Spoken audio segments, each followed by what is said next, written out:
नमस्कार मंडळी, श्री स्वामी समर्थ। येत्या 12 ऑगस्ट 2026 बुधवार रोजी दीप अमावस्या आलेली आहे।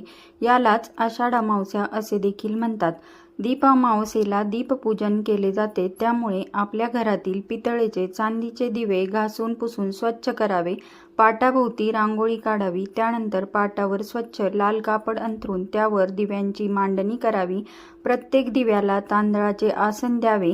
तिळाच्या तेलाने किंवा तुपाच्या वातीने दीप प्रज्वलन करावे। त्यानंतर दिव्यांना फूल, अक्षता, हळद कुंकू वाहून दिव्यांची मनोभावे पूजा करावी। त्यानंतर खडीसाखर किंवा गूळ खोबऱ्याचा नैवेद्य दाखवावा। अनेक ठिकाणी कणकेचे किंवा मातीचे दिवे लावून देखील दीप अमावस्या साजरी केली जाते। त्यानंतर दिव्यांना मनोभावे नमस्कार करावा व प्रार्थना करावी की हे दीपा, तू सूर्यरूप व अग्निरूप आहेस, तेजामध्ये उत्तम तेज आहेस। माझ्या पूजेचा स्वीकार कर आणि माझ्या सर्व इच्छा पूर्ण कर। व्हिडिओ आवडला असेल तर लाईक करा, शेअर करा आणि सबस्क्राईब करायला विसरू नका।